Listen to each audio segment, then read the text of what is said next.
Are those Christmas decorations, Christy? I was like, oh, I'm impressed you have them up already. Okay, thank you, everybody. I'd like to welcome everybody who's here as we open this public meeting of the Salt Lake City School District Board of Education. Today is Tuesday, November 16th, 2021. We are here right now for the purpose of convening a closed executive session, and I'm open to entertaining a motion to that effect for both litigation negotiations and property and character, professional competence, or physical mental health of an individual and or deployment of security personnel, devices, or systems. On November 16th at 5:01 p.m., I move that we go into closed executive session about litigation negotiations and or property and or character, professional competence, or physical or mental health of an individual and or deployment of security personnel, devices, or systems. Thank you. Okay, so I have a motion by Catherine and second by Bryce. Any discussion? Okay, seeing none, let's vote, and we'll start with you, Bryce. Bryce Williams, yes. Jenny Sika, yes. Catherine Kennedy, yes. Nate Salazar, yes. Mohammed, yes. Melissa Ford, yes. Christy Sweat, yes.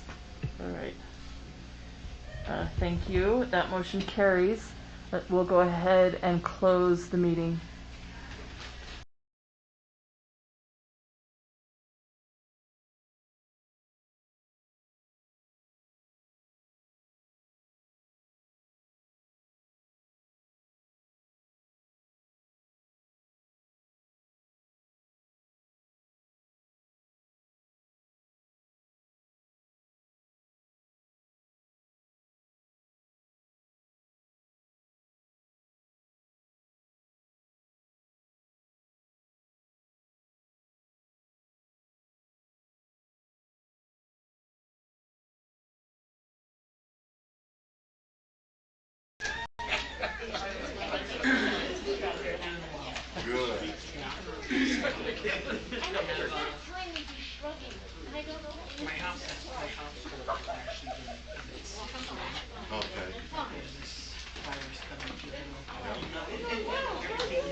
My son, he had some kind of buzz or something that is not fun. When 23-month-old has a buzz, man, he was diarrhea all over diaper. Like, oh my God, it was not fun. And he was moody and temperamental. Oh my goodness. So, seniors, eighth graders stay home. They felt like, no, I don't think they will, because I think the response they get from me is much worse than whatever they got from me. I'm sure they're like, oh no, we're not asking Christine, man. That'd be just like, no.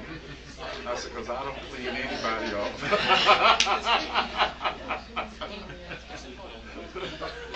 I said, if I were, all I deal with adults that can do that themselves, or they come with their own help to do that. Thank you. Your card was like foretelling of 28, 24. Exactly. That was the only reason I won. So I've done it 2 other times, but I forgot because it's been so long. it's like my dad, when my mom passed away, he decided to remarry. Oh, man. That's right. All right. Okay. All right. You realize that you're going to Yes, indeed. nurture kids, Yes. you know? I predict All that right. one's gonna I'd like have to a welcome movie everybody. We gather for this open and public meeting of the Salt Lake City School District Board of Education. It's Tuesday, November 16th at 6:36 p.m. Thank you for your patience. As we begin this meeting, I'd just like to welcome everybody. So welcome to the board. We have all board members participating. We have board member Sweat participating remotely. And we're grateful for the technology that allows that. And welcome to our superintendent, Dr. Tim Gadsden, Business Administrator Kersley. I'd like to extend a welcome to our association representatives. Thank you to being here. I saw James Tobler from SLEA. Mike Harmon is here with SLEA as well. Do we have any other SLEA reps? Thanks for being here. You are the SLASA rep tonight is Adrian Lobato. Adrian, thank you for being here and representing SLASA. SLEOPA president is Steve Russo, and Cindy Mills is the board representative. From transportation, Cindy Davis. Child nutrition, President B. Alonzo, and building and grounds, President Che Olson. I think we're grateful for all the work that you do. Tonight is one of our board study sessions, which is designed to provide the Board of Education with updates, reports, and information to support the work of the board. Additionally, the study session format provides time for the board to discuss major issues and ask important questions prior to taking action in the board business meeting. Our study session tonight will include some recognitions, a consent agenda consisting of the purchasing and accounting report, and 3 different study session topics: the Utah House Bill 58 Positive Behavior Plan walkthrough, study session planning, and student achievement plan planning. There will also be a few miscellaneous updates from the superintendent and an opportunity for board members to share updates. Also, as is outlined in our board policy, the agenda reflects the board practice of hearing public comment at only the board business meeting, the first meeting of the month. The discussions are of a more informal nature, and no additional action beyond the consent agenda will be taken by the board at this meeting. I appreciate your willingness to engage with and give direction on topics we have on our agenda tonight. While it's more informal than our regular monthly business meetings, the board will follow our adopted guidelines for parliamentary procedures. So thank you. As we begin our meeting, we'd like to start with the Pledge of Allegiance, and we've asked Principal Frances Battle from Sibley Park to lead us in the Pledge of Allegiance. Thank you, Ms. Battle.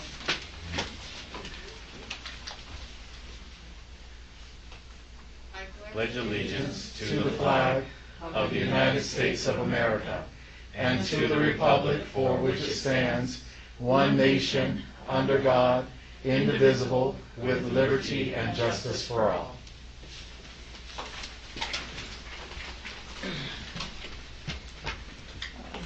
Thank you so much, Ms. Battle. I appreciate your support in leading the pledge.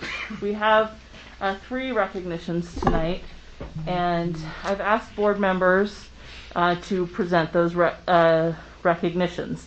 But Superintendent, if you have something you'd like to say before that happens. Yes, I'm going to ask Miss Teresa Mabaku to come forward.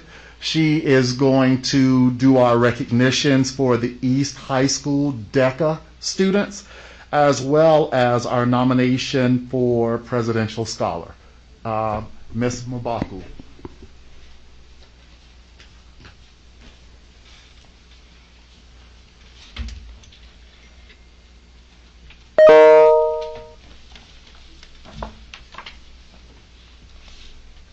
Good evening, Salt Lake City School Board members, Dr. Gasson, and other people in the audience. As the Career and Technical Education Director, it gives me great pleasure to acknowledge the accomplishments of CTE students in our district. The first acknowledgement goes to East High DECA. DECA stands for Distributed Education Clubs of America, and DECA prepares emerging leaders and entrepreneurs in marketing, finance, hospitality, and management. The East High DECA CTSO is under the leadership of Mr. Dave Stewart. Earlier this month, Dave took 10 students to Utah State for the DECA Invitational. Special recognition goes out to Braden Hinton, who's a junior at East. He took first place, and he won a $500 scholarship to Utah State University. And the next special recognition goes out to Daniel Huntsman and Ian Robbins. And both Daniel and Ian are seniors at East High, and the 2 scholars took second place in the team entrepreneurship event. Unfortunately, they're not able to be here tonight. They're part of the basketball team, but I want to congratulate the entire East High DECA team and their advisor, and I look forward to their continued success.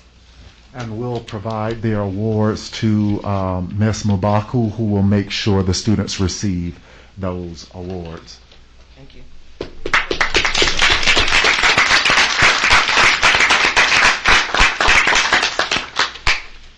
The next recognition is for Angie Dela Cruz. Angie is a student at West High School. She was nominated by the Utah State Board of Education for the 2022 U.S. Presidential Scholars in Career and Technical Education. And this is one of the nation's highest honors for any high school student. Angie was nominated by her CTSO advisor, Mr. Garth McFarland, and also had support of Dr. Jared Wright, her principal. Angie's nomination was based on her, I'm going to brag on you,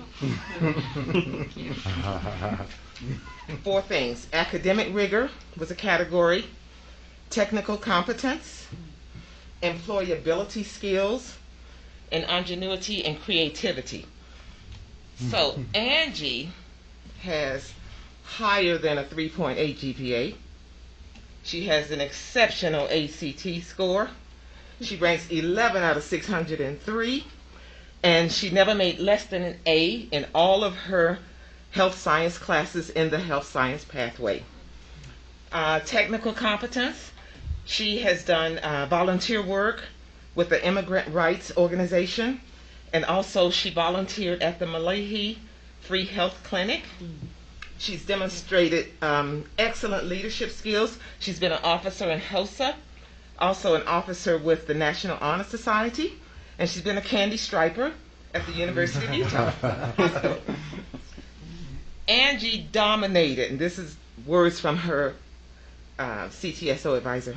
She dominated the HOSA public health competition, which required her to create and act out a scene that teaches a specific principle. And in 2017, she won first place. 2017, she won fourth place. 2018, she won first place. 2018 again, she won second place. Angie's going to be a pediatrician. So on behalf of the CTE department with the district and the entire school board, we want to congratulate you. I'm going to ask Dr. Taylor if he would take the pictures so that we could post this on social media. Angie's principal, Dr. Wright, is here, and so if we could award Angie, Dr. Wright, if you could come up for the picture, please. Her mother's here too. Yes, anybody you've got here to support you, Angie. Board Member Kennedy, please join them, and anybody else you have to support. Yeah, we'll do yours next. Congratulations, Angie. You're so, are you Sheila's sister? Oh, it's so nice to meet you, and I met your mother before. Hello. Nice to meet you, Jared. Here, get in there in the middle. Yeah, right next to your student. I'm not trying to be the professional politician, but I'm just moving by from the player right here. All right. Yeah. Okay. On 3. 1, 2, 3. We get another angle. 1, 2, 3. Thank you. Great.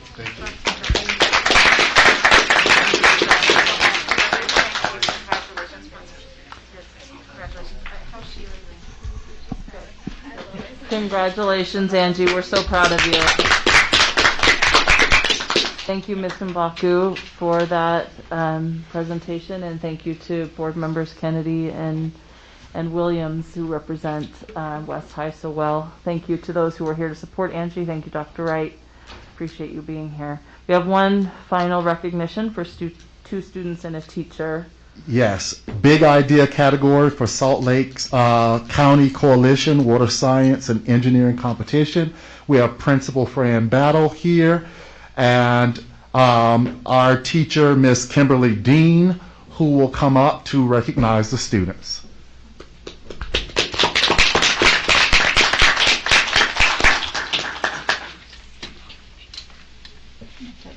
Hello, good evening. This is Takara Parker and Cadence Golson. They're 8th grade science students of mine at Nibley Park School.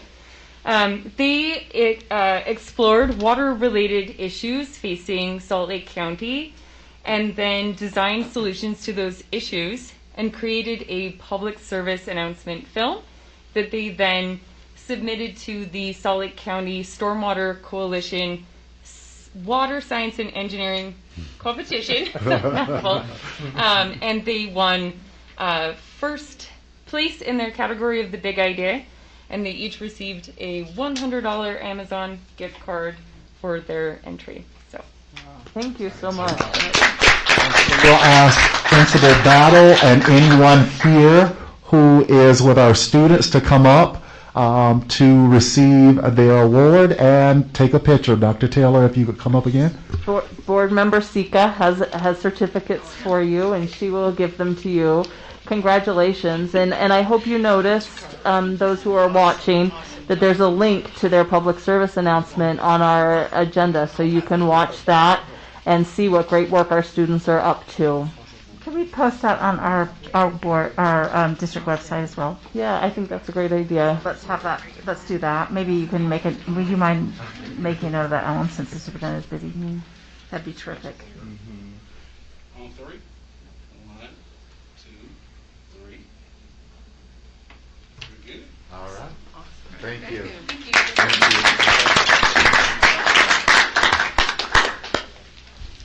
I do have to say thank you, Mrs. Bath, for being here. She was my principal at Bryant when I was in school.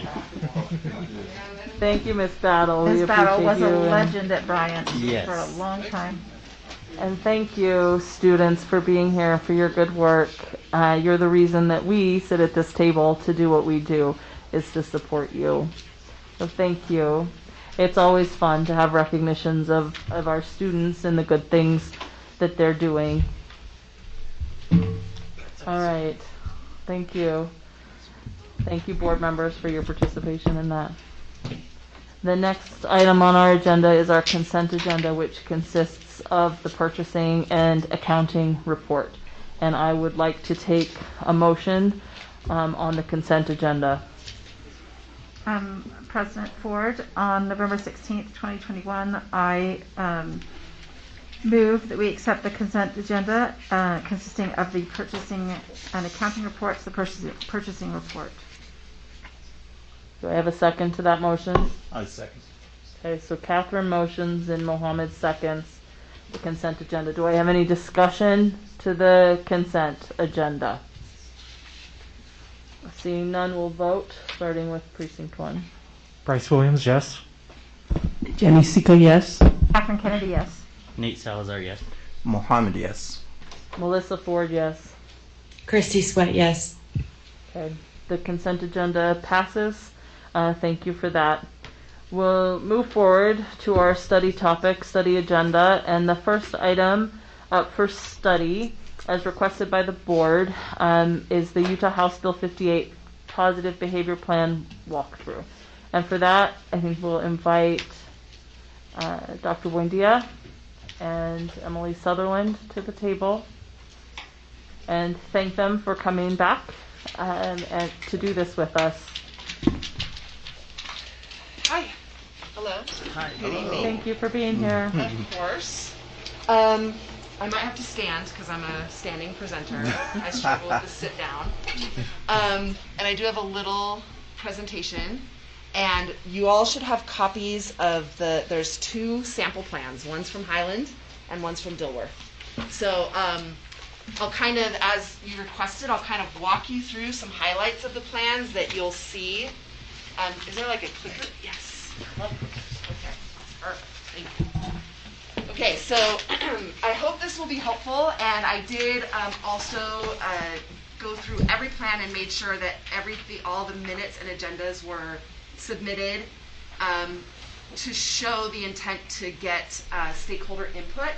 I will tell you that there are a few schools whose, for various reasons, had not held SCCs with this on the agenda yet, and so if that is the case, they have submitted a placeholder doc to explain why that might be.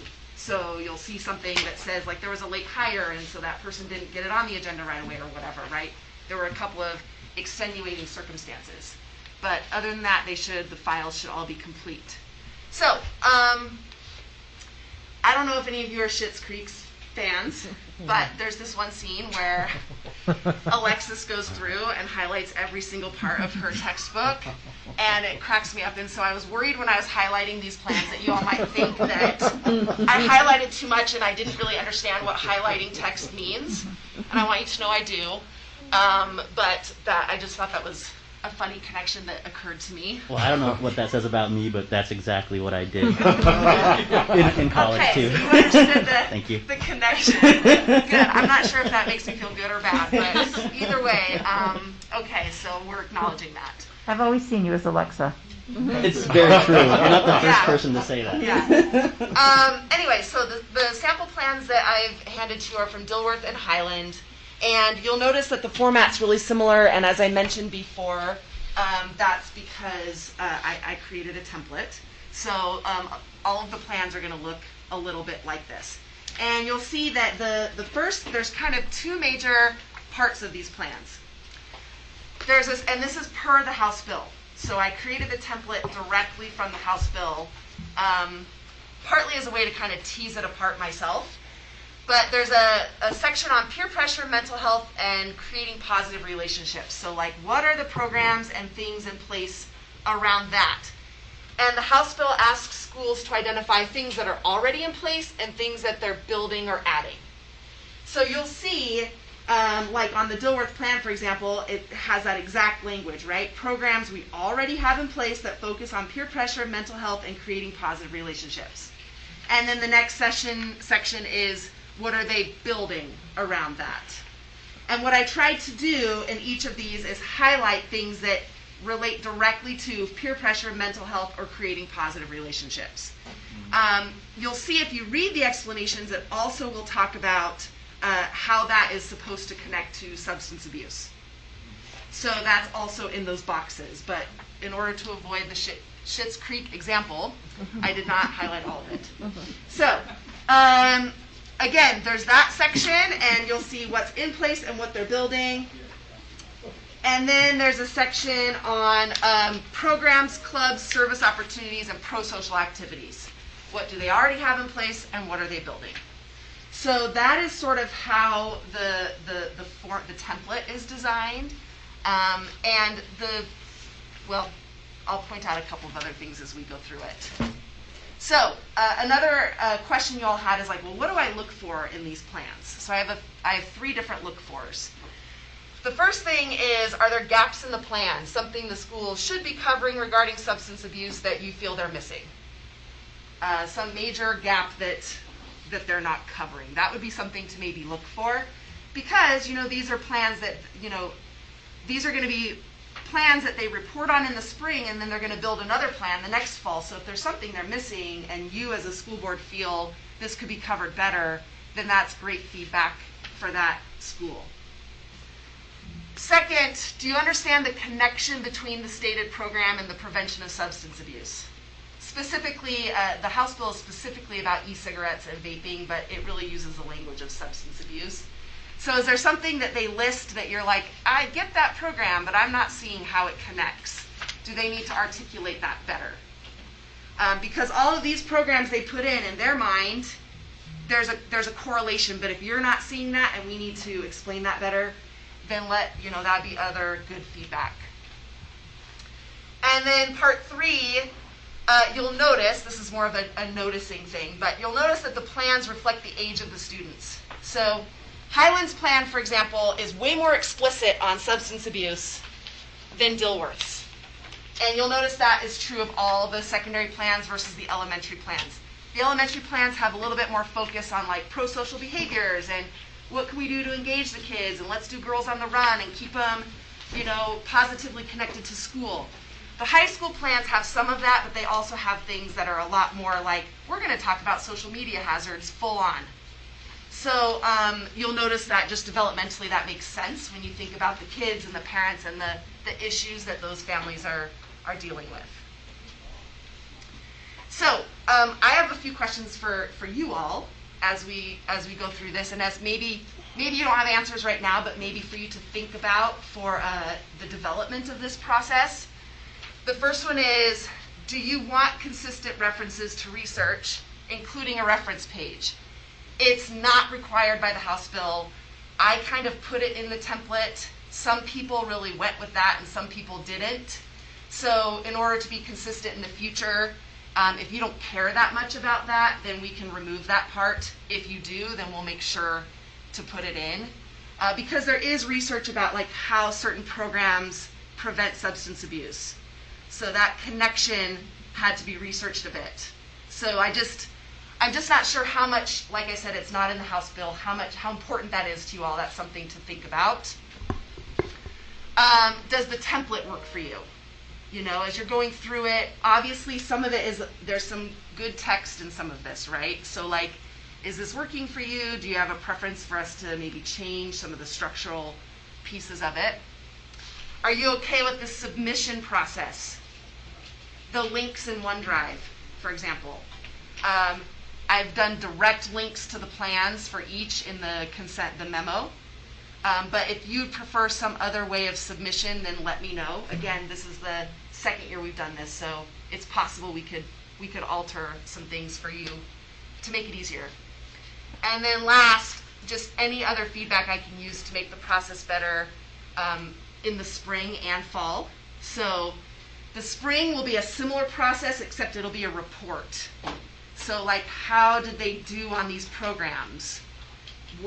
Did they make progress? Was there a problem because of COVID, right? Like how did it go? And so that's what the report will look a little different, but I think it's pretty self-explanatory when we get there. So those are the things that I have questions about to make sure that this process is effective for you all. And again, you might not have answers to those right now, but if you see something as you're going through them, feel free to email me and we'll just make sure to adjust for the next cycle. So thank you. Yeah, thank you, Emily. I want to say a huge thank you to you for putting this together, for bringing it back to the board right now as we go through this. I recognize that this is sort of leading edge work that you're doing based on a fairly recent House bill, and that I appreciate the leadership you've given. I think to everyone in the state on this. I love the references, but I don't think I would mandate them. I think I would say if you've got references, if a school has references, they've leaned into that. I like having the attachment. I like knowing what they're referring to, but I wouldn't necessarily say I want everybody to have to do that, as long as they're basing their information on, what they're putting in on good information, which I assume they are. I like the template. There's a lot of information in small font. So that would be my only feedback on that. But there's a lot of information there. And then it's important to me that these plans be public. And so I've really appreciated the way you've attached them so publicly, because I think it's really important for the community to look at what their school's doing and how they're seeing those connections. So I appreciate that. And I know board members will have other feedback, but for now, I feel like I really just want to say thank you for the process. I really learned a lot by reading the plans. Good. So Yeah, thank you. that. And the font is something so easy to... I'm just getting old. My eyes are tired. Well, no, I get it. It does look like, and some of the schools have more text than others. You'll notice as you go through them. And I will be really curious. We've done this now for a year, right? We did this last year. We approved plans and we approved the second round, whatever the reports. The reports. I am curious as to how they're measuring the success and what those measurements are. That will be something I'm looking forward to seeing. Yeah, that's in the a spring. good question. Actually, is the House bill doesn't specify how to measure the success of the plans. It's just to have the plans in place to be able to be transparent about what we have in place around this issue. So that's something I'll need to think about. I have some ideas right off the top of my head, but I want to think more. Thank you. Yeah, thank you for that. I'm sure board members, if you want to help provide feedback or ask questions of Emily and Dr. Buendia. Mohammed? Yes, great job. This is fantastic, actually. Thank you. So in regards to the template, if it is possible, since there are a lot of information in there, probably bullet points. Okay. That might simplify the process of just focusing on each point. That would be great, if possible. And references, we ask our students not to plagiarize. And so I think it's good to have some, references in there. We teach what we do. But aside from that, I really appreciate every effort you've put into this. This is so fantastic. You make our district proud indeed. Oh, thanks. Yes. Thank you. Great. Thanks, Mohammed. Other comments, board members? This is terrific, and thank you very much for your work on this. It's really a big effort, and we recognize it. Thank you. Thank you, Catherine. I think my hope and expectation then, board members, is as the plans are you've had an opportunity to see them, and you can continue to delve into them using that guide, that walkthrough, which I appreciate. I think that's helpful, and some of those guiding questions as you read through it. What I would like to suggest is that we put these plans on our consent agenda for the December meeting, and that's where they'll be. That's where I'd like to suggest that they are, and we can approve them on consent. And always, if you read something in the meantime that you would like you have questions about, please feel free to reach out to you, Emily. I'm sorry to offer that to you, but I'm sure you'd be willing. I would expect that, yeah. Okay. And then obviously we can talk about it if there's questions that arise once it's on consent. But what I'd like to do is see us get that approved put it on our consent for approval at our next meeting. Is that an appropriate timeline for you? Yeah, that's perfect. And then I think hopefully as this process gets smoother for the schools and for you all and for me, we'll just be able to roll with it earlier in the fall. But I think that sounds perfect for this year. Okay. I know I've appreciated the conversations in the SCC meetings that they've talked about it. I think it gives direction and purpose to those meetings. So, do I have any other comments from board members, questions? Board member Sweat had her hand up. Okay, go ahead, Christy. Emily and Sandra, thank you so much for the information tonight. It's so helpful. And Emily, you already kind of touched on what my thought was, is when I think back when we started with the trust lands and just what those plans had to look like and the consistency. And so over the next couple of years, I'm sure we'll see more consistency in the schools as they present the plans out to the school community councils. I think they're still having a little bit of a hard time understanding what their role is at the school community council. So I think that, like you said, as time goes on, those little kinks will be ironed out.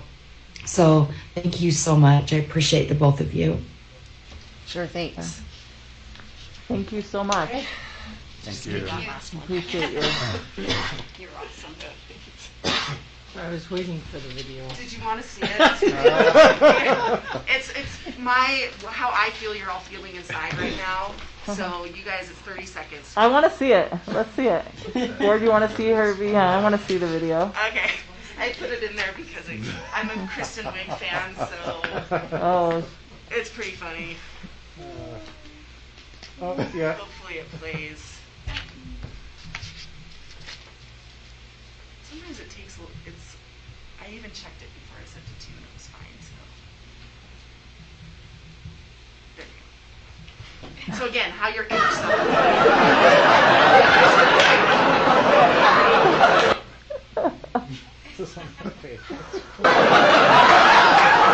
It's worth it. There you go. Oh my God. My God! Sue, what's wrong? Sue? I'm sorry. I didn't know this was going to be happening today. I am ecstatic to be a part of this.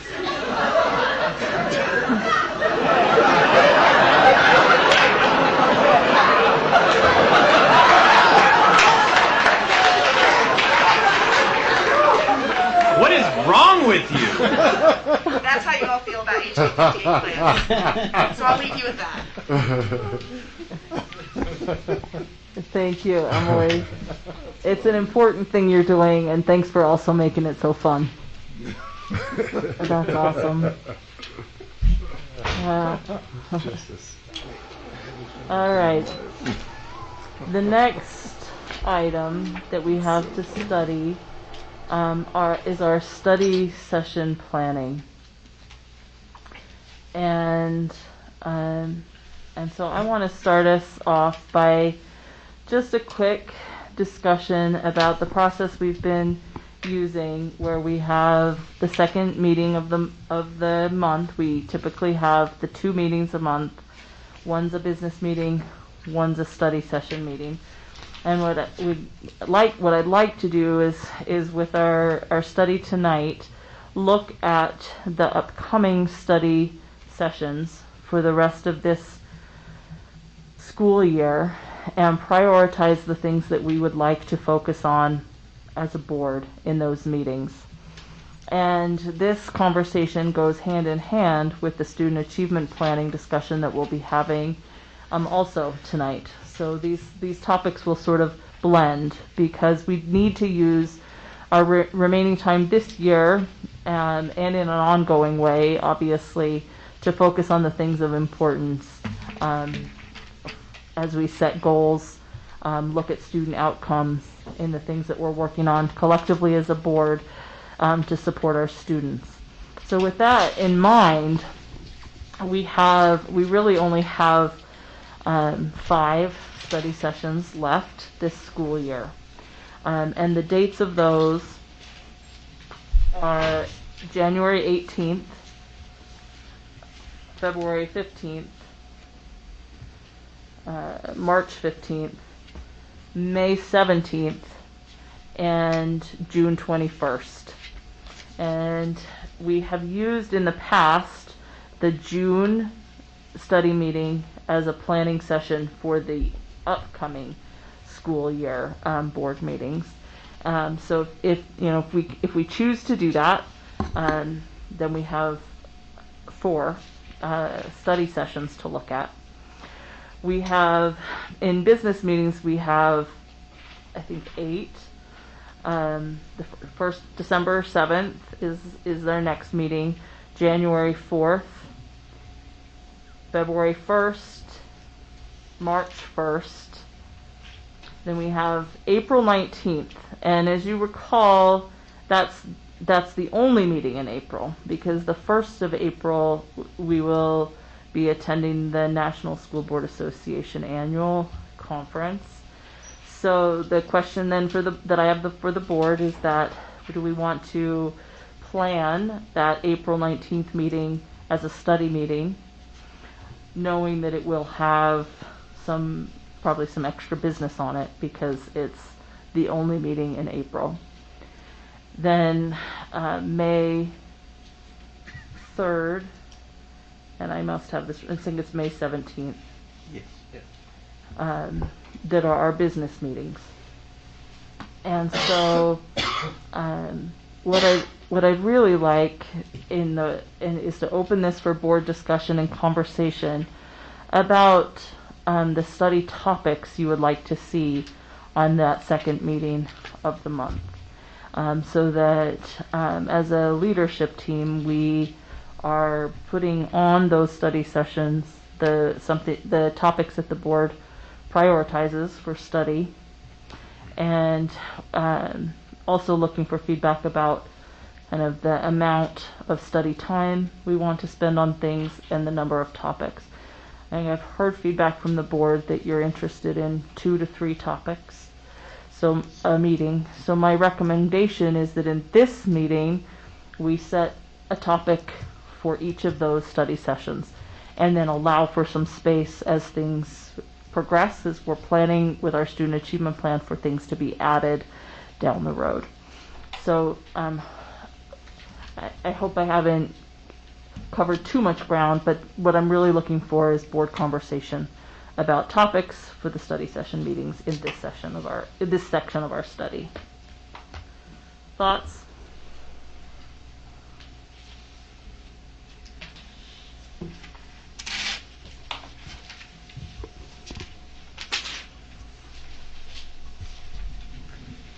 Melissa? Yes, go ahead, Christy.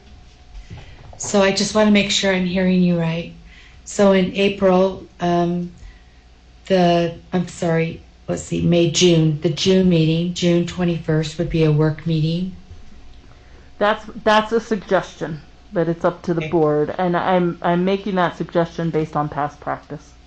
Okay, and then the April meeting, we could combine with a study session and a business, correct? Mm-hmm. That's what I'm suggesting, because it's the only meeting we have scheduled in April. So I'll speak up first. I think that we heard Sam say that he would probably be prepared to come and talk to the board in January about the demographic and the enrollment. And I'm assuming that might be a report that he would be providing in January, maybe our first January meeting on the 4th. So I would like to see our enrollment, the discussion of the enrollment and what we learned from Sam and the demographics, and have a conversation about our enrollment in one study session. And then, of course, I think we are going to have to schedule our student achievement conversation in multiple study sessions. But as you said, that would just be one topic out of maybe 2 or 3. And then my question back to Alan about bonding, if that was something that, because we had talked about having a study session around bonding and having Alex come in, our financial advisor. So I believe that we would need to make time for that, and I would assume that may be on a timely basis. I don't know, so we might need to get some direction from Alan about when he would want to have that conversation. But those are, I'm trying to look at my notes from just recently what we talked about, and I think that those seem to jump to the top was the enrollment, the student achievement, and bonding. Okay. I've written those 3. Sam, will you be prepared in January to do a report on demographics? Second meeting. So as a study topic. Yes? Is that what I'm hearing from you too, Christy? I think that if we had a report from Sam, that first meeting in January, that would help us then plan the study session for that, for January.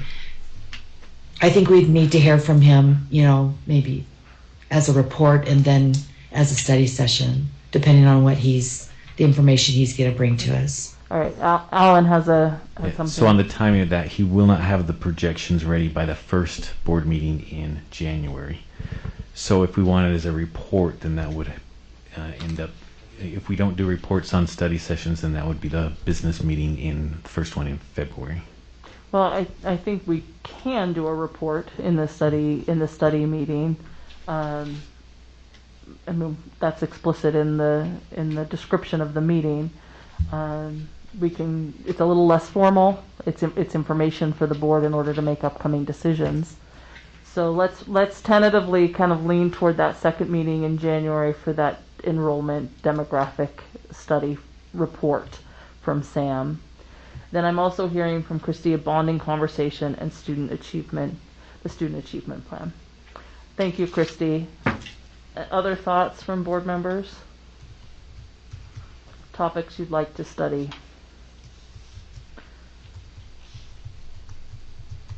In some ways, our discussion about the student achievement plan and planning that out might have been better placed on the agenda before this conversation. So one suggestion I'd like to make is that we save space on each of our study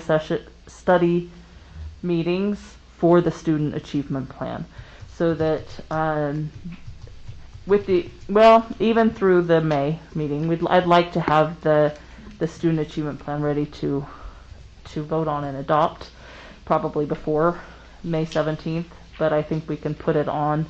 My recommendation would be that we study it at every meeting that we have upcoming.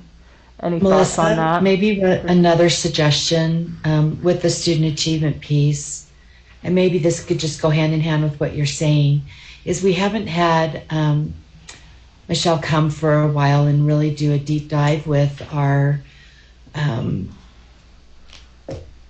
numbers, and what Dr. Gadsden was talking about earlier. Maybe that could just be a part of one of the study sessions, is to have her come and show us how kids are progressing, where the learning gaps are, where we might need to, because we're going to be in a budget season also, and so looking at where are the highest needs in the district right now, so that we'd be able to take the resources that we have and direct those, along with what Alan already has provided to us with the ESSER funds. So I'm adding to the list sort of a deep data dive. On current student performance. Deep data dive on current student. I agree with that. So I would add that we'll hear the report from Sam, and then we may want to have a follow-up about a state of the district. May want to look at the Davis demographic report and decide whether we want another report. We may want to do that early. See if we want another projection. Will yours include projections, Sam?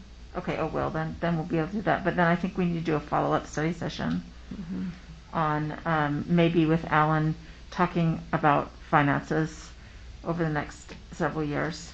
So if we put the demographics study and that report on January 18th, we could put it on discussion for the next meeting, potentially. Yeah, it doesn't have to be on a study session. Right, it could be on the business at the Right. next business meeting. I would still like to talk about arts in the district. I remain the fact that I just feel like we haven't covered that thoroughly enough in the last few years. Okay. What are we doing in arts? We get a lot of information about elementary school arts, and we've had a lot of reports on that. And I think that it seems like it's going well, but I'd like to know if that's true, and then really like to focus on what's happening in our high schools and the arts scene in our specific high schools. Okay. And maybe also look at STEM. I don't know if we have time for all those things, but think about what we're doing for STEM, and particularly how we're preparing our kids for things like coding. What are we doing in terms of computer science? Seems like we're not doing enough. We're not doing anything, maybe. Or we are. There's some classes in some schools, but what do we need to do? Certainly I should not say that there are classes in our high schools, but are we doing enough to prepare our kids for a computer literate future? Okay. So would you see that as two separate study meetings, or could we kind of combine them? Yeah, I think into so. one I don't think that. Or in different. Two separate, but on the same night. Yeah, maybe? they could be reports on regular board meetings. I guess I'd like to continue to have study sessions if we can before our board meetings, because I just think we have a lot to cover. And I know that we have a new requirement by the legislature to have specific things in closed sessions, and they take a lot of time.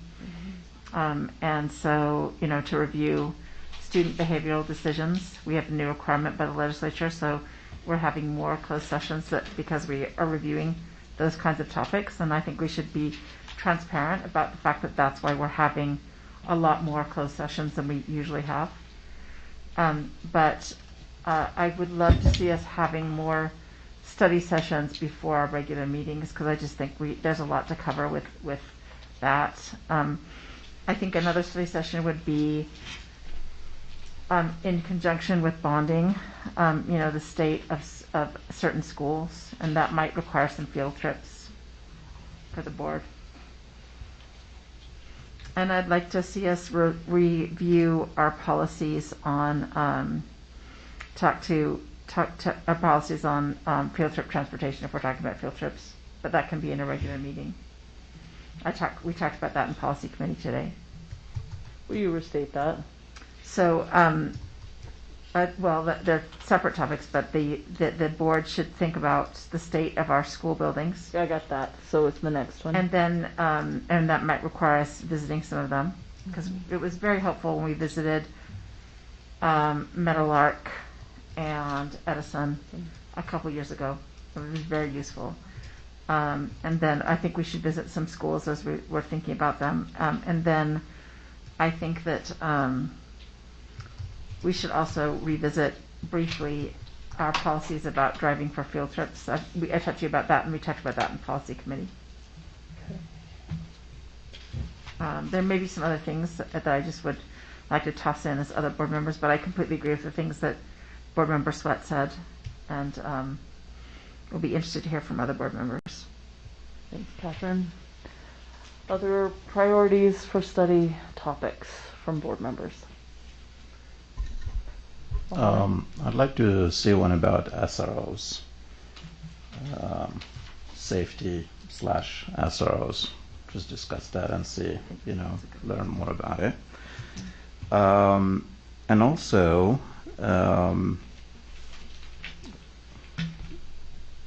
these are public meetings, and I think communicating some, let's say, a survey, a community survey about a certain topic that we choose, and then we come and study, report to the community. This is what we got. And I think we're learning from the community at the same time while learning from each other. So, yeah, and it could be anything that we see that is like really, really needed to be addressed out there. It's, yeah. I don't know if that's clear a bit or not. So I think the advantage of perhaps planning out which topics we're studying might allow for the kind of thing you're talking about. Okay, like let's say for example with SROs, if we have a survey out there to the community, about SROs, and we get that survey back and we study about SROs, and this is what the community has reported. That's something I'm looking at. And that's a great idea, Mohammed. And I'd also ask to have feedback from our principals about SROs, as well as our community, how that's working, and hear from our school administrators what they think is happening within the schools and effectiveness. So I'm hearing a topic about SROs and maybe general practice to survey the community before that, but specifically with this one, including building leaders or okay, all right. And any other topics you want focused on in the recognizing? I hope everybody's kind of seeing that we really have, about a dozen meetings that we're talking about scheduling. So, want to be as effective in the time we have, so that we're focused on what we prioritize. Right. Nate? So I'm trying to figure out, I came to the table with a couple of ideas. One specifically relative to equity, and I think that is covered in our student achievement plan. In the realm that I'm thinking of it is, how do we work on closing achievement gaps between our BIPOC students and our white students? That's really, really important to me, and I think a number of constituents that I have. So I think we can cover that in the SAP plan and in that development. I really appreciated Dr. Amio's presentation at our last meeting relative to the Pathways document and where we're at with that. And then to kind of like dovetail on what you mentioned, Melissa, relative to space on each study session. For SAP development, I would love to see that practice continued once that plan is developed into kind of a progress monitoring from our board at each meeting. Like, what steps are we taking? What kind of progress are we making? What kind of resources do we need to add to the table and into the mix so that we're supporting our administrators, our teachers, and our cabinet to execute what that plan details. I would also, and I think we'll probably just go through this in the general mix of our meetings, but would really like us to be prepared for our legislative session some way, somehow. I know USBA puts a lot of information out there for us to study, but I would love for us to kind of dive deeper into with our representatives on topics and initiatives and legislation that could benefit Salt Lake City students and families as well. Thank you. Thanks, Nate. Other thoughts from board members? I would just add on that I completely agree with Vice President Salazar that we should be looking at those equity gaps, and we should also be looking at opportunity gaps. Like, what sort of specialists do we have at different schools and arts, and the field trips and things like that. Not just as well as the achievement gaps, not just the how they test. That, and I completely agree also about the legislation. So thanks for reminding us about that we should have some information. Thanks, Board Member Kennedy. And I had one more that I remembered. Yep, go ahead. And I think it could be potentially worked into our enrollment discussions, but I'd also love for us to explore opportunities that we have to recruit students and families into our district. Just knowing that our city's growing, all of the high-rise buildings that the City Council has approved for business means that more and more people will be working downtown Salt Lake, and I think we have a lot to offer families from outside of the district, and would love to explore what that could look like for them. Can I make a suggestion there? Yes, sir. Attract students and families. Thank you. Recruit. I like that. Dr. Gatson, thank you for that suggestion. That's great. Thank you. And I don't want to take too much time, but I do think one thing I would like to see, and I think that I'm hoping the board would support, would be a study session on our budget. And I want to kind of give our business administrator an opportunity, Alan, to think about maybe how we might strategize that conversation. And we typically spread it across multiple meetings, and I think that's good. I also am sure you've been thinking about the best way to discuss that right out of the gate too. So maybe something we could put on a discussion, maybe as soon as December. Would that be too soon for you to? I know we've started in the past in January having those budget conversations. Yeah, December's fine as far as goals and what we want a budget to accomplish, and then that really helps us as we start that budget building process. What I want to do is make sure that we're giving you the support you need as you begin that budget process with direction. So I want you to tell the board when you feel like that conversation would best be initiated. Yeah, because largely what's going to happen with the budget, it'll be the same as the same as the same, unless there's guidance to change it. So those conversations are very helpful in how to allocate resources to better meet the goals. It also goes hand in hand with these other topics we're discussing, closing achievement gaps. Where are those gaps? So one conversation wouldn't be one and done, but to at least initiate those conversations of where the board sees some needs are and where we should allocate or look into allocating additional resources to address certain goals. And perhaps one way to look at it might be if we're sort of on a regular basis in our meetings discussing the student achievement plan and adapting and adopting that plan. Could we have a budget component conversation as we go to make sure we're aligning resources appropriately? Does that seem like a good way of looking at that? Okay. I'd like to see us have a study session on the special ed department. We adopted those the rules in that meeting, and we just did that, and it kind of made me think it might be really good for us to do a deep dive into IDEA and all of that for all of us as board members. I feel like we could all use a refresher and on all of also that. into FAPE. Mm-hmm. We can have a review of that for everyone. I think that'd be very useful. IDEA and FAPE. Mm-hmm.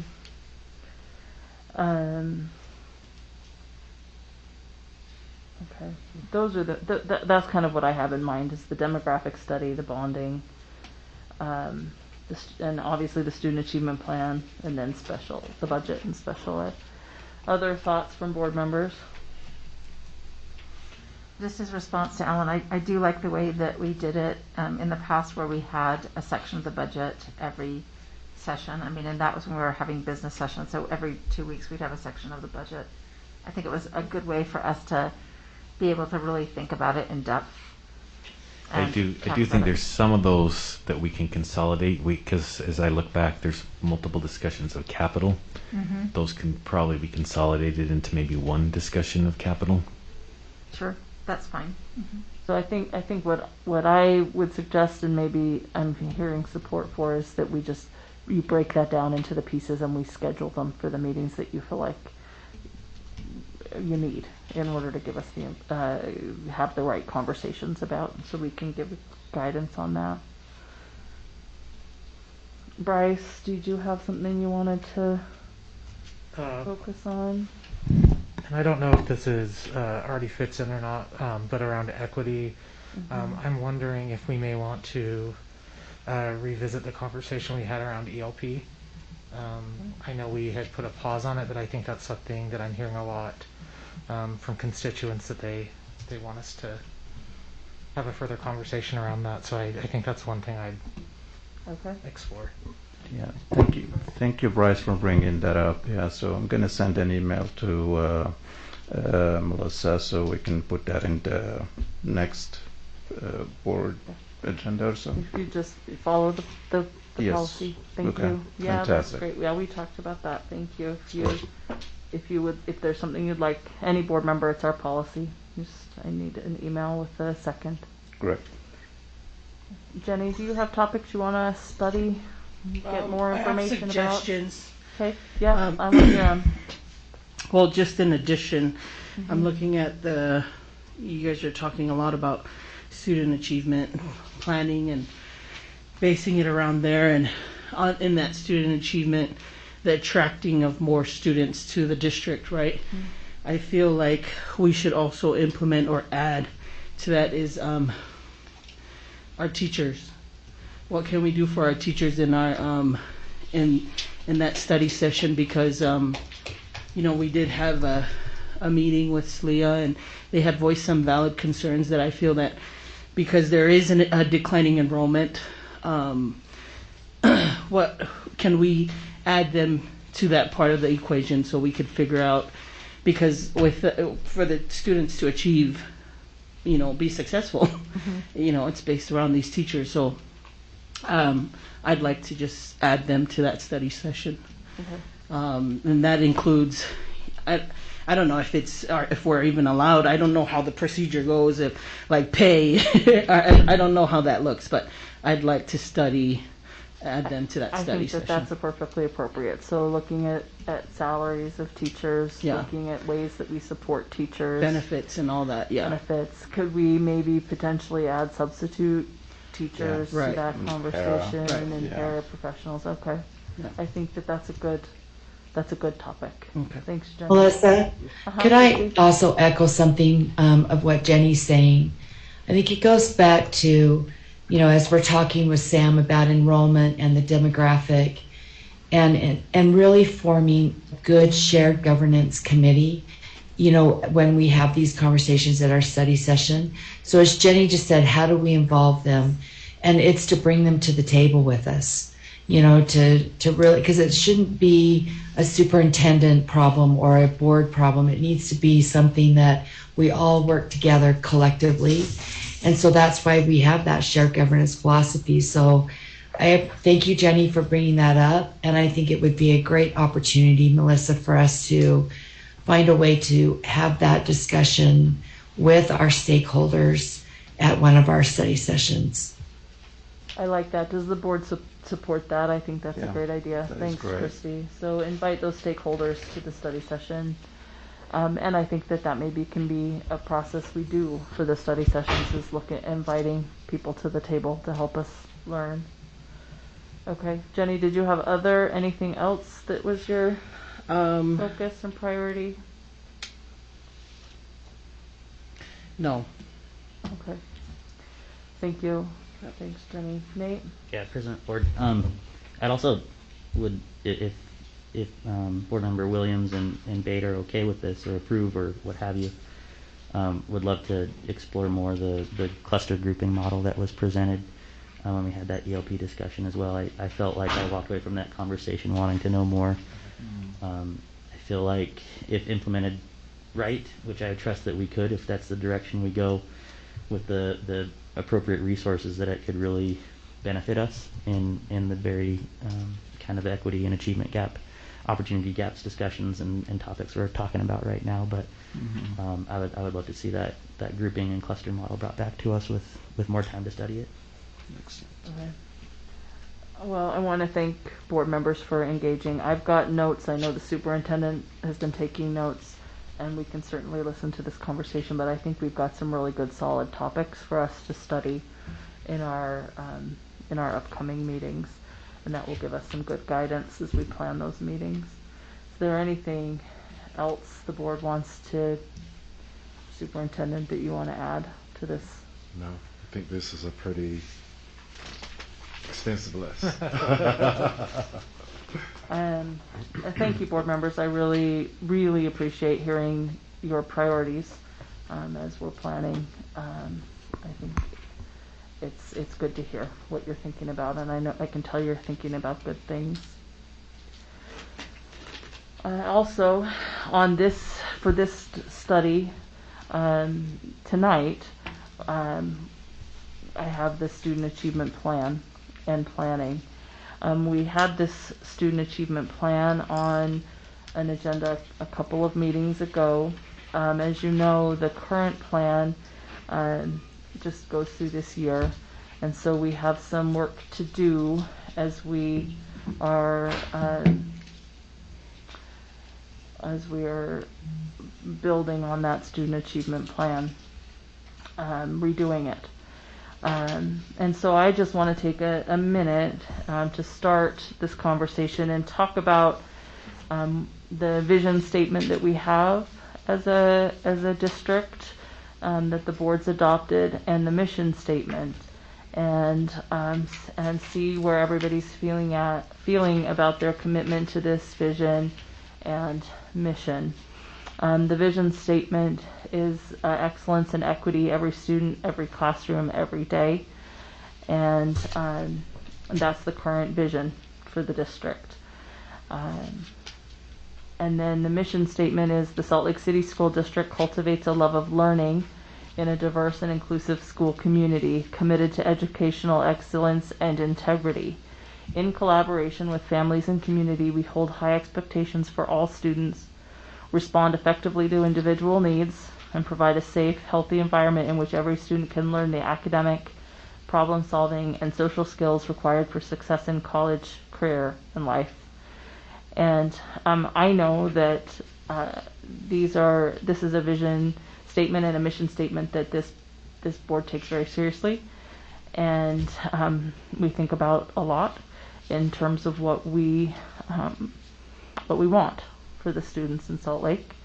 I think it might be helpful for us as we engage in this process to recommit to these statements, and I'm open to hearing board feedback on how you feel about these statements. I know a lot of work went into creating the vision statement and the mission statement for this district, and so I think it would be good for us to reaffirm our commitment to these principles. How does everybody feel about that? Yeah? Yeah. Okay. As we look at the student achievement plan, our current plan has 7 or 8 essentials, and the reason I say 7 or 8 is because they're listed separately. Curriculum and instruction are listed separately as separate essentials, but they are assessment and evaluation, curriculum and instruction, communication and community engagement, early childhood, educational equity and advocacy, family and school collaboration, and student success. And then the board has done work on this current student achievement plan to set goals, and the pathway document supports with data how we're doing along that pathway. so I think really and then the board adopted goals in 2018, and those goals are on a focus on literacy and increasing literacy across all grade levels, and on social and emotional learning. And so really I think what I'm looking for in the discussion tonight from the board is sort of mapping out a plan for how we go about giving direction as we build this student achievement plan. Superintendent? So, President Ford, members of the board, one of the things I would like for you all to be aware of is cabinet members Dr. Sandra Buendia and Dr. Tiffany Hall already working with a committee on an EC 12 early childhood through grade 12 education plan that focuses on what is our standard of providing rigorous, relevant curriculum and instruction for all students and providing equitable access to those students, looking at how we provide social emotional learning and student supports to students, data that we will collect and ways that we progress monitor that, how we ensure proper transitions from early childhood into kindergarten and elementary into middle school, and then middle school into high school. And so they're doing a lot of work already, and I mentioned that, and also cabinet members Dr. Johnson White and Dr. Taylor are working with a committee along with our interim executive director, Moselle Orton, on a school transformation model where we will provide support for all of our students. And I don't want that work to be lost or it to be redundant in a student achievement plan. I think this is the work of the student achievement plan that they've already started on. And I just wanted to make sure that the board was aware of that work as we get ready to launch our new student achievement plan. Also, there will be work around a Salt Lake City School District portrait of a graduate. What attributes do we want in our students? And I think that work will inform the student achievement plan, kind of working backwards design. What do we want students to look like as they graduate and leave our district? And then what work needs to go into getting that student? And then also work around strategic planning. How do we look at our student achievement plan, that portrait of a graduate, and strategically decide where we want to be in 5 years and how do we get there?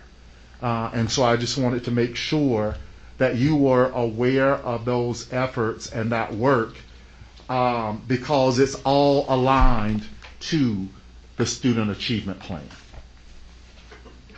And so those are just some things that are already in the works to help us develop a strong district student achievement plan.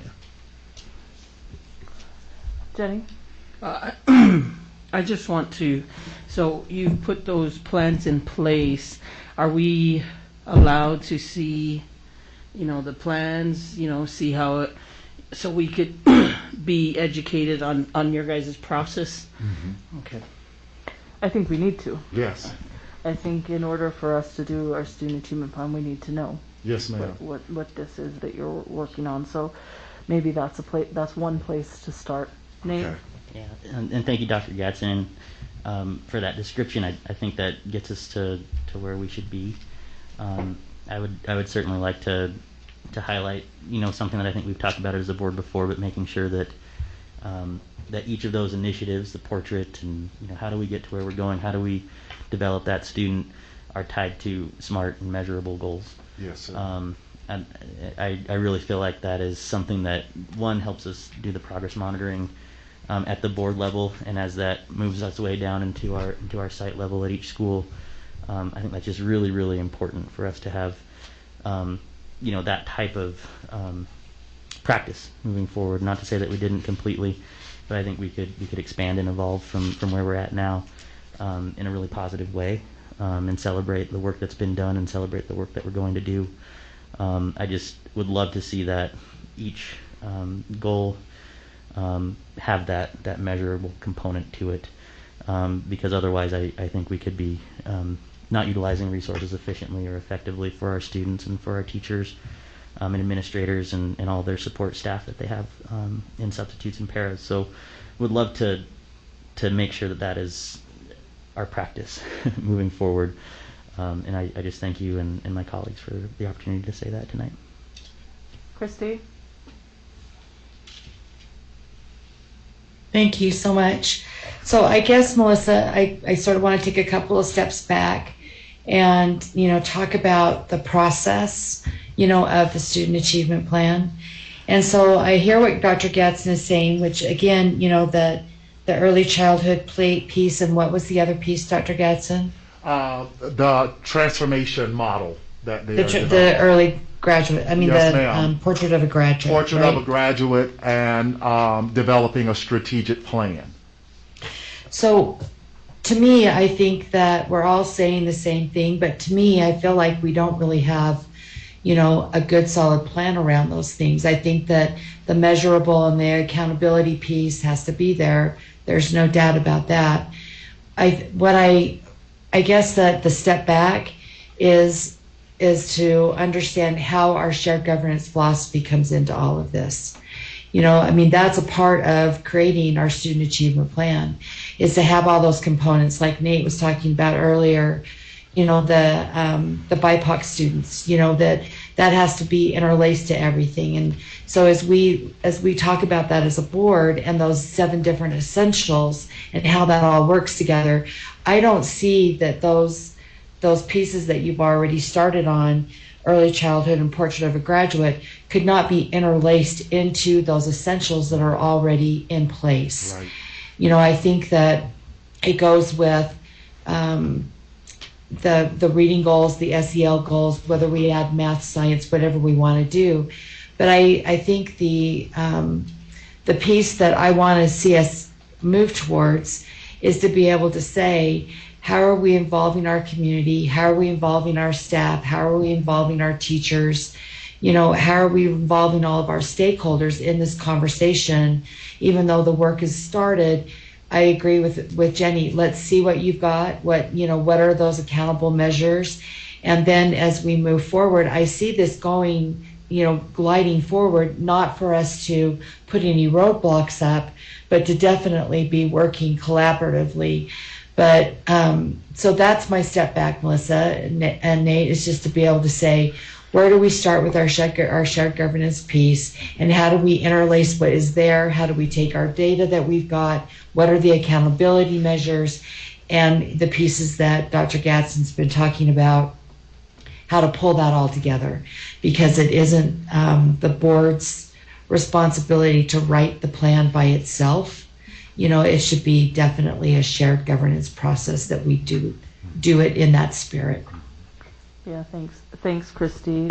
As I was looking through sort of different school districts' student achievement plans and how they've envisioned this, we aren't so far off the track, right? We've kind of been doing this work, and we have the essentials that I outlined that are in our plan.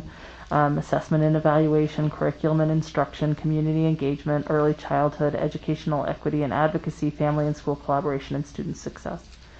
Some others that I've seen, for the Jordan School District has 5. One is their vision and mission, but they have student achievement, empowering employees, customer service, safety and security.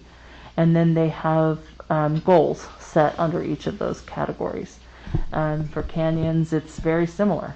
It's student achievement, community engagement, safety and I think theirs is customer service, innovation, and fiscal responsibility. But I think a place to start, as Christy's kind of alluding to, is let's determine what our essentials are.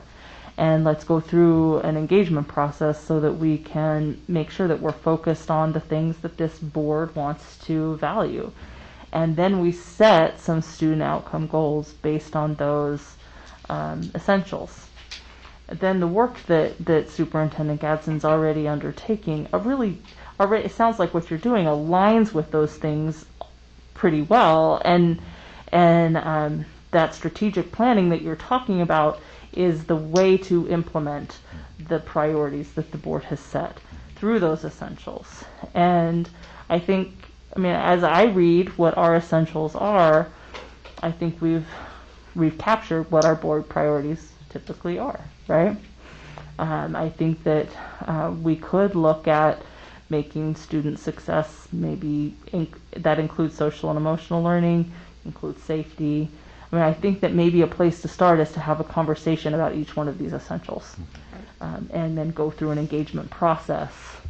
Go ahead, Catherine. I would concur with what you're saying, Melissa, and also what Christy and Jenny have said, that this is a process that we need to all be engaged in and incorporate the work that's being done, and also make sure that we're including voices from around the district about what they see. For example, I really like the idea of portrait of a graduate. I think that's a great idea. I'd love to hear what our high school experts think and what our high school principals and people at the high schools think should be included in that, definitely.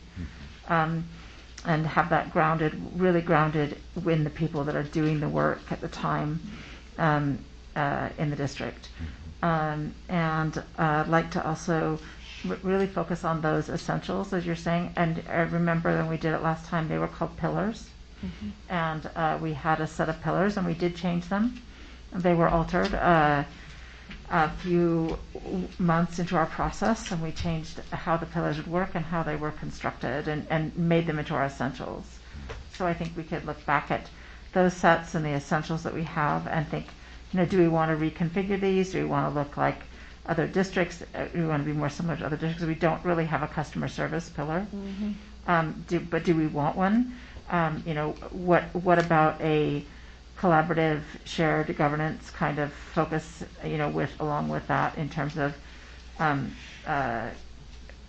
customer service, that kind of thing, because the other districts don't have shared governance. So how could we incorporate that into our plan, things like that? So, Superintendent?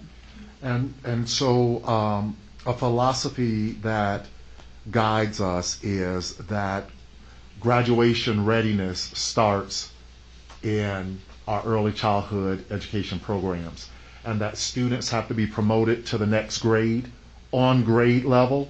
And if we move them on grade level each year, they're already on track for graduation, versus how some people look at that ninth grade cohort going in and starting graduation readiness there.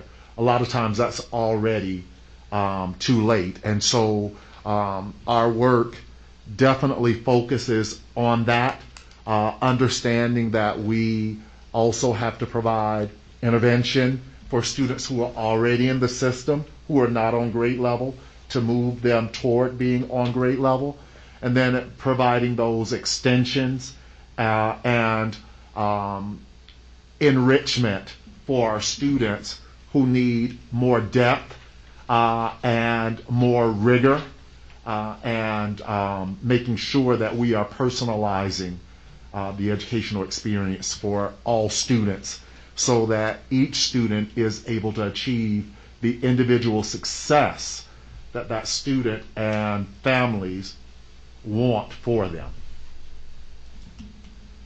Thanks, Superintendent.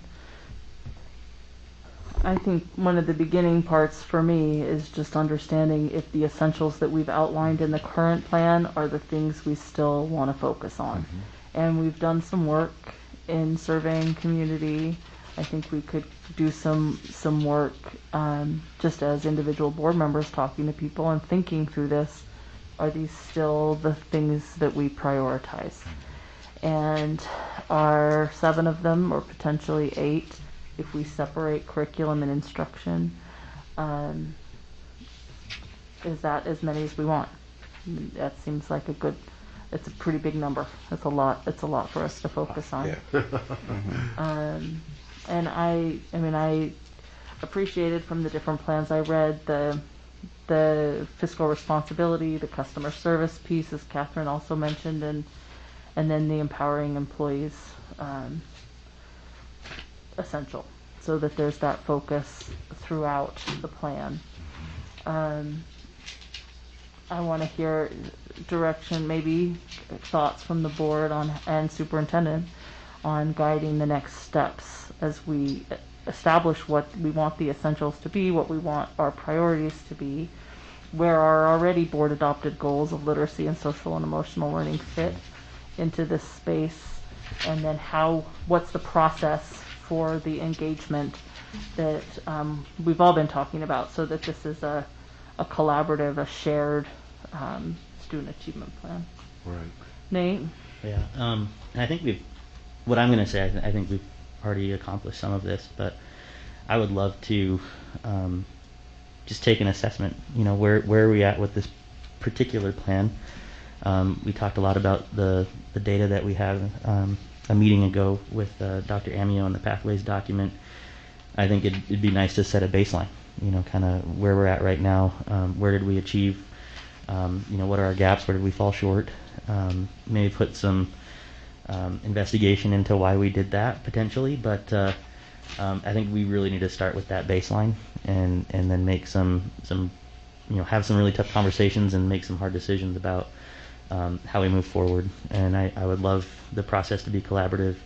Would love to engage parents. I don't know if it's something that we can have a discussion about superintendent with the chairs, the SCC chairs, in that meeting that you've reconvened. So, but more or less, I think we should start with how did we do, in these last 5 years. What were our successes? Where did we fall short? And I think that could really guide the conversation for how we move forward. Okay. I think that's a good suggestion. Does the board support that?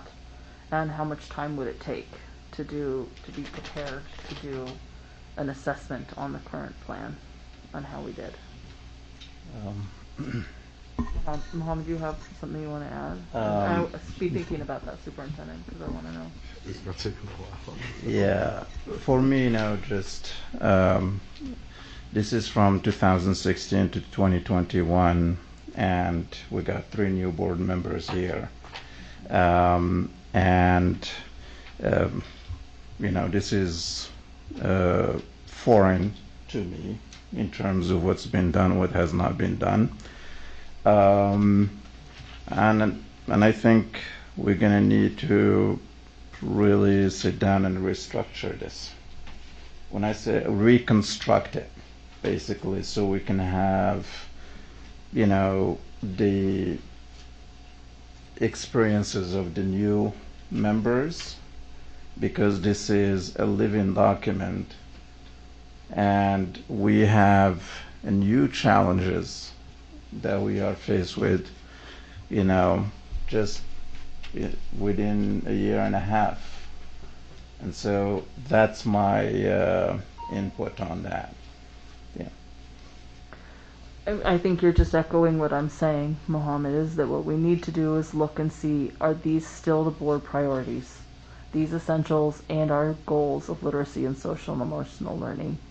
And I would like to suggest that literacy as a focus is an important focus, and we should keep that. Yes. And social and emotional learning is something that we have seen is something that we need to prioritize. I also think that everything on here as an essential is important. So I want to make sure that all of them match what the board's priorities are, so that as strategic planning is happening, it's focused in the right areas. So do you hear? I think we're kind of saying the same thing. Yeah. I want to hear what the board's priorities are, and if I may just suggest, we have this, we all have access to it.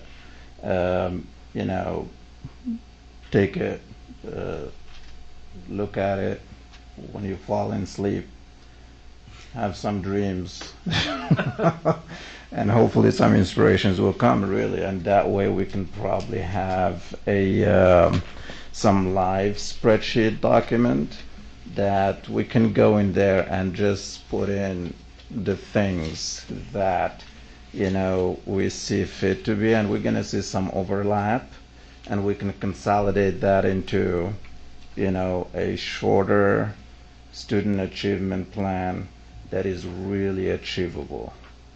And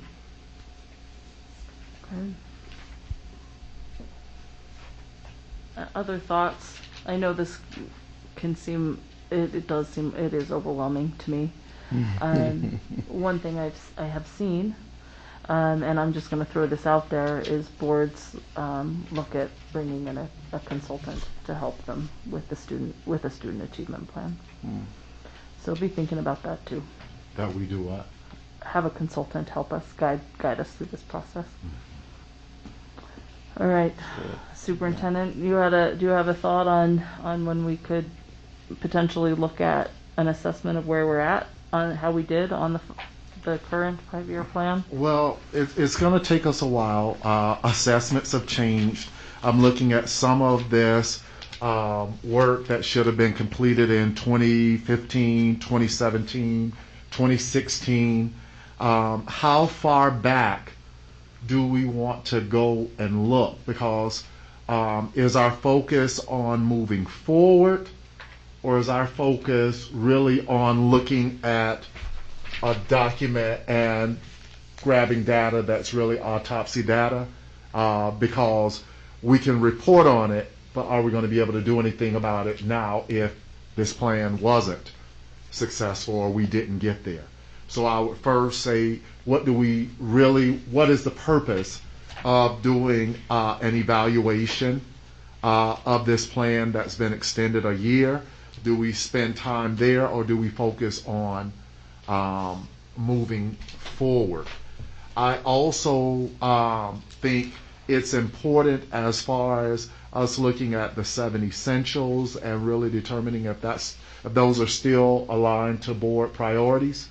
I think it's important for us to really define why we even have a student achievement plan. So I think that needs to be a part of the conversation as well, because that will help guide the work in developing it. What is the purpose for this board having this student achievement plan? And getting an answer to that really provides direction to staff on what the board is looking for as we work collaboratively with the board to develop this document. Melissa, No. Superintendent, for me, this is all about moving forward. I don't necessarily want to hash out why or why not, and I will rescind my investigation part of that. I'm glad I said potentially before that, but my thing is let's put a baseline down, and let's look at all these essentials. Did we meet that? Did we not? Let's put a baseline to it, and I really hope that could help us propel us into the future moving forward, because we are also running out of time. Yes. And I think that's more doable, and it cuts the time down considerably. On each of these, where are we now? Yes. Establishing that baseline so that we're able to move forward. Yeah. That would be my suggestion. Melissa, Christy, go so ahead. I'm going to agree with what Nate just said about moving forward. Most of those students, more than half of them, aren't even with us anymore. And so for me, it's looking at what's happened in the past couple of years and basing off of what the data that Michelle Emio has for us, and then circling around that and moving forward, because it's our students that are in our lower grades and coming up. That's who our client is. That's who our focus needs to be. So I agree with what Nate said. We don't need to go clear back. But let's look at baseline data for the current, where we're at for this current plan.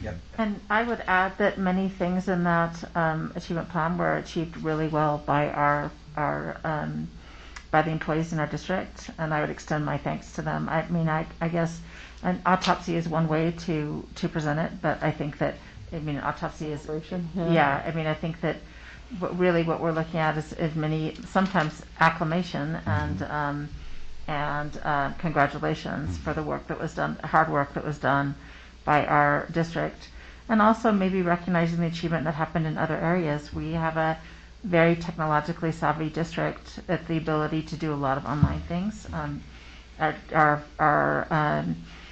Our teachers and our administrators worked very hard to develop those skills, and they did very excellent work.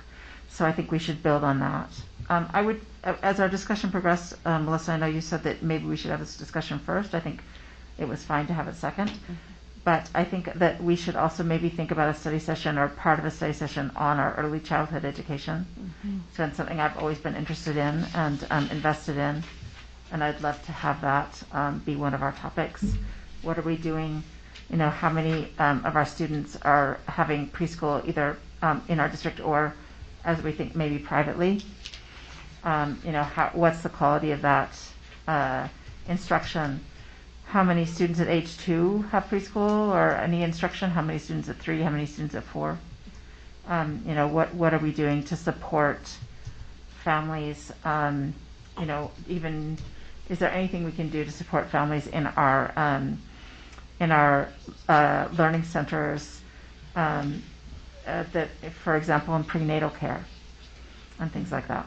I think I've written that down. I think that's great, Catherine. I think maybe a suggestion would be that we start as soon as possible with the baseline data on where we're at with our current students. That's one of the study session topics that came out in the previous discussion, is a deep data dive on current students, and we can align that with the current student achievement plan, and then we can maybe break down more than one per meeting, but each of these essentials is a study topic, and understand then if that's where the board would like to prioritize. So we would just add to study session topics and potentially board meetings too, because we don't have a lot of, or the business meetings too on discussion. So we don't have a lot of meetings before we need to get this done, and just add essentials to each of those meetings as discussion or study session topics, and do that, front load that, so that we can move forward with what we adopt as a group. Does that sound like at least the initial steps of guidance or direction? Yes, and Superintendent, is that fairly clear? And Melissa, when you feel overwhelmed, you have 6 other bodies. You guys are awesome. We'll be in this together. Yeah, so I know, I you feel can that. delegate Thank you. stuff. Okay. Thank you. You will.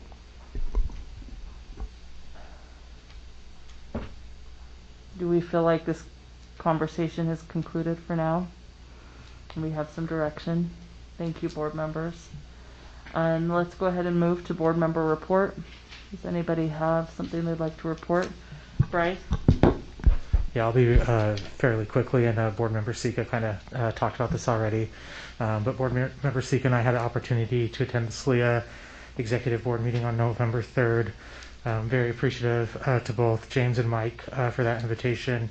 Definitely learned a lot myself, hearing both board member Sika and board member Sweat talk about shared governance and bringing our stakeholders to the table. I want to again thank James and Mike for allowing us to come to your table. So thank you. Thank you, Bryce. Other reports from board members? Just good work at Washington and Ensign SCCs. I was on an airplane and thought I could dial into West, but couldn't after all. And so appreciated Bryce attending the West SCC meeting. Thanks, Catherine. Jenny, do you have something? No. Very definitive.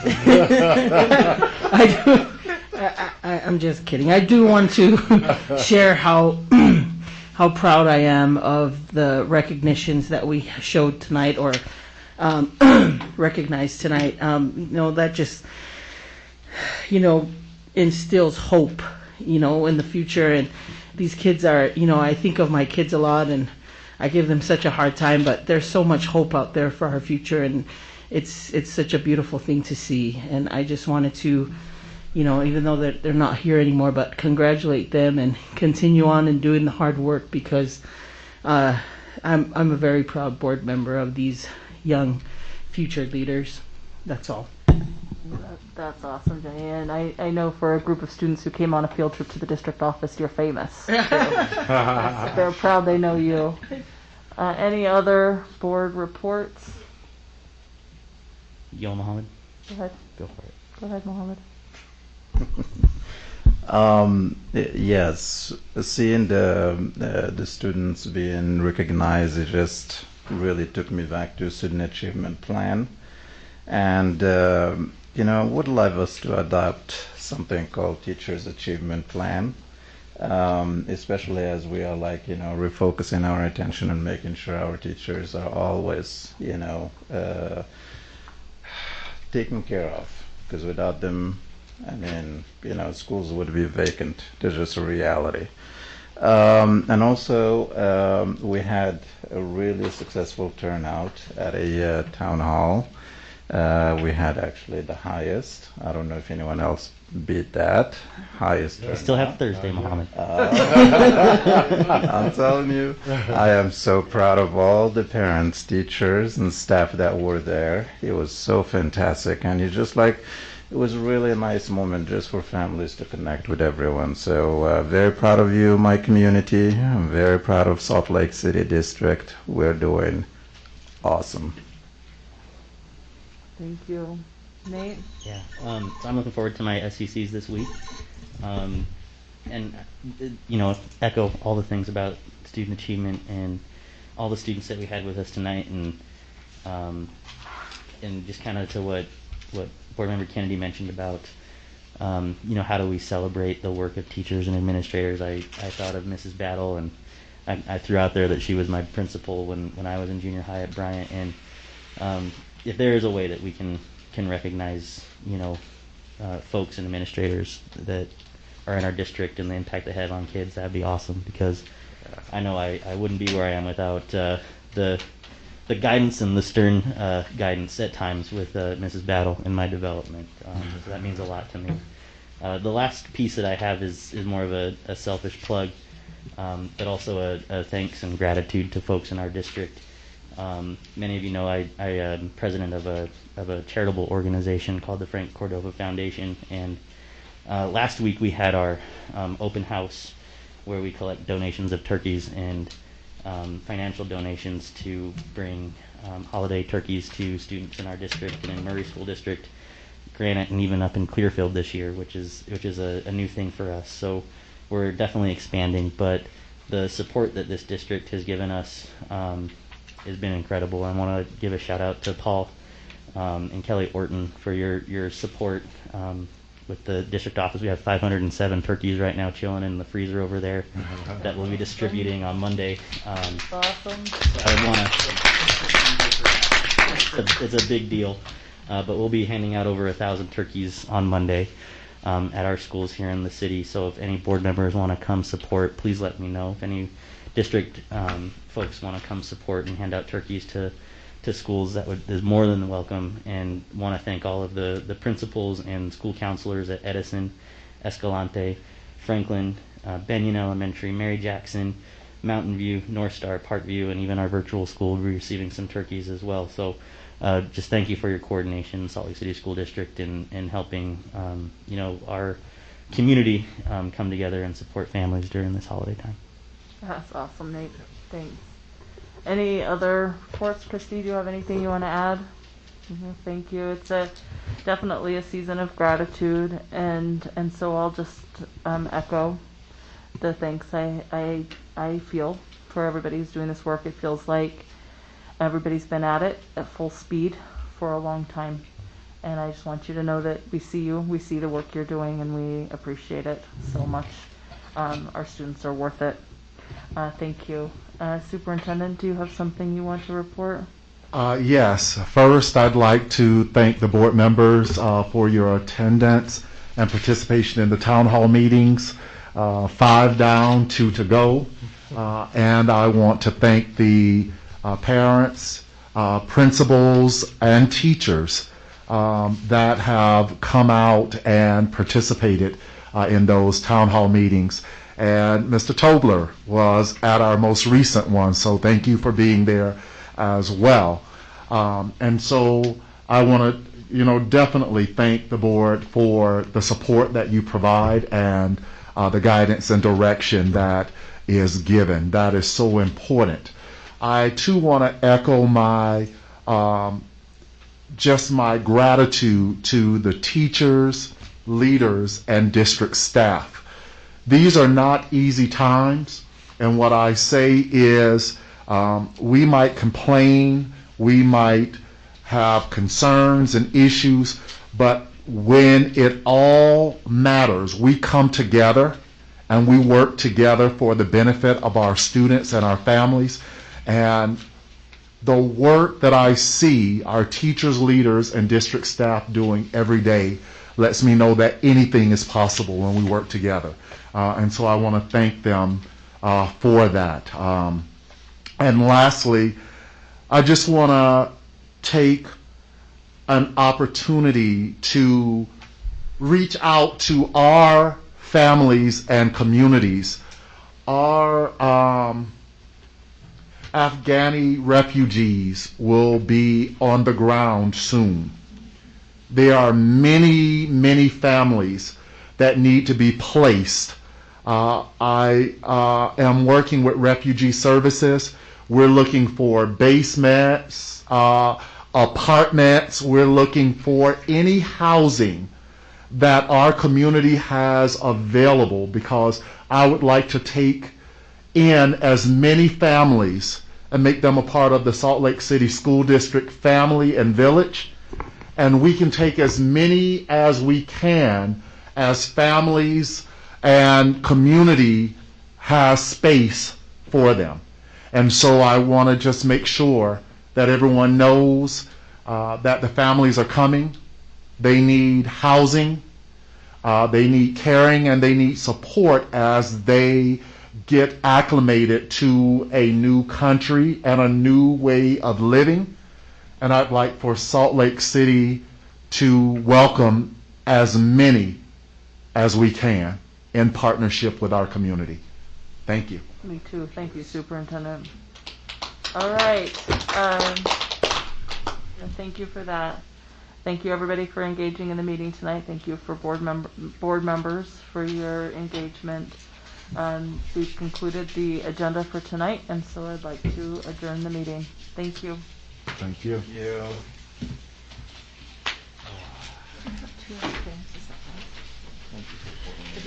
Oh, you're welcome. Love it. Love it.